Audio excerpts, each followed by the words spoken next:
Can Deshaun Watson be the overall QB number one? Right here. Want to support us in other ways? Like and subscribe on all of our social media platforms, and make sure you're hitting like and subscribe if you're listening to us on YouTube right now. It helps us more than you will ever know.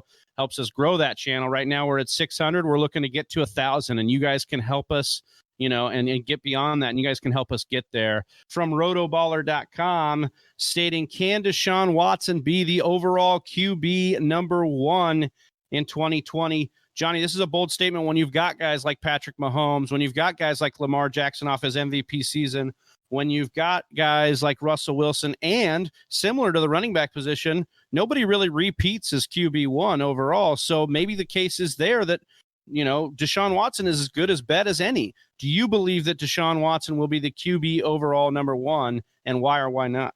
I mean, let's address the big elephant in the room, right? It's looking grim because they just traded away one of the best, if not the best, wide receiver in football, in Deshaun in Hopkins to the Cardinals. But you look at what Bill O'Brien replaces him with, right? He went out and got Brandon Cooks, brings in a Randall Cobb, and you look at what Deshaun Watson's game style is like. He loves to throw the deep ball, so that's why it might shed some light on why they brought in Brandon Cooks, who is a speedster. They brought in Cobb, who can work the underneath, but if you look at Kenny Stills, he's also known as a speedster, really fast 40, and then Will Fuller, he also runs a quick 40 time. He is a speedster. So they looked at the analytics. They saw that Deshaun Watson's best game was the deep ball, and so they're like, let's not target that. Why not target that? So they bring in these speedsters on the outside. The O-line is, the same old line that he had last year. So could it get better? Sure, if they're, with more playing time together. But the entire thing is going to come down to, is Will Fuller going to stay healthy? Because if Will Fuller can stay healthy, this can actually happen. Because Will Fuller is a talented wide receiver.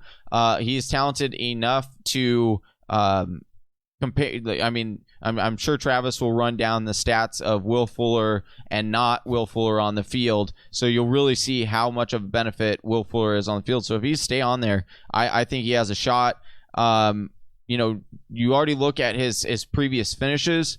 Travis, you talked about how consistent. He finished as the QB1 on a points per game his rookie year. He was fourth his second year, and then he was second last year. So he's scratching the surface on being able to be one of those top things. I was really hoping, this is kind of weird. They're saying he's QB4 off the board, right around 410 pick, fourth round, 10th pick. In our mock drafts, he's usually about the quarterback 6 coming off the board. I like that because you're giving me a lot of upside because I'm getting him at QB6, and I think he could be a QB1. That is in the range of outcomes for me. But QB4, you're narrowing that gap. Might be a little bit too much for me at QB4 to try to take that gamble. But that's just my opinion. What do you think of Travis? Where's your head at? Yeah, so this one's tough. I love Deshaun Watson. Similar to Miles Sanders, I can get really, sort of intoxicated on the player of Deshaun Watson because he is a gamer. I did pick him up in his rookie year in a couple leagues, and so I have that, kind of affinity towards him. But I think, you talked a little bit about the offensive line. I did just want to make a note. The offensive line, after acquiring Laramie Tunsil, per Pro Football Focus, went from the 31st best line to the 20th. So they did make a pretty significant jump in offensive line with Laramie Tunsil. So you do have a situation where, maybe they are getting a little bit better in the offensive line. Obviously, you don't want to just give them the benefit of the doubt that they're going to be the 20th best this year or beyond. But I think that, within that window is good enough to get what they need done here for the case for Watson to be the number one overall. I find it hard, like you, Johnny, like this article was trying to make the case that DeAndre Hopkins leaving was actually a benefit towards Watson being unleashed. And I just don't see how that's really the case. But I will say that them getting the personnel in Brandon Cooks, committing to a Kenny Stills, who they traded for, committing to a to Randall Cobb for the underneath stuff. You've got Will Fuller, who they want in there. Look, this appears to be like when you would be on Madden and you'd take your playbook and you'd say, I want the run and gun style. This appears to be the run and gun style because they do understand that Watson is in his prime. And if they're going to try and get this done and get a deal done later with him, like this is what they're going to have to do. And it was really interesting because I was watching film breakdown of actually not Deshaun Watson, but other elite quarterbacks. It was just like an overall kind of breaking them down. And what they found was that it was actually on Dak. But what they found was that elite quarterbacks make those players around them much better, and they have a better success rate. At winning. Whereas good players, they struggle to make those around them get to that elite status. And it was talking about contracts and paying and all that, so which I won't get into. But the bottom line of the story is we all think Watson is elite. So if he is truly elite, then Bill O'Brien might know what he's talking about and might know what he's doing. This is the craziest thing is and the knee-jerk reaction with Bill O'Brien here was like, you're an idiot, you're crazy.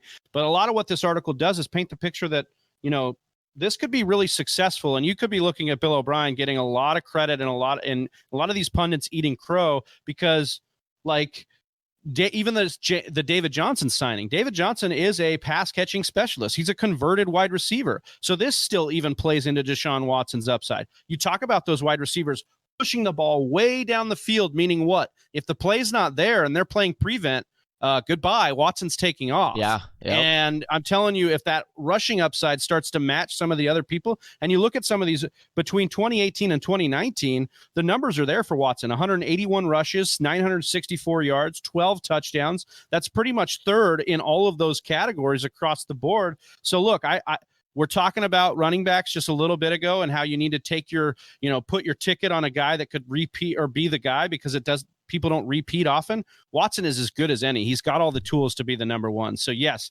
can he be? 100%. He can be. And I think if you're more comfortable taking a QB a little later than the big three, then I would take Watson. That's what I'm saying. If Watson falls and you're starting to see him be like the QB6 off the board, yeah, I'll take that gamble because there is a realm where he is a QB1. Thank you for listening to the Fantasy Whisperers podcast. You can hear more from John and Travis on Google Play, SoundCloud, and iTunes. You can also follow us on Instagram, Facebook, and Twitter at TF Whisperers.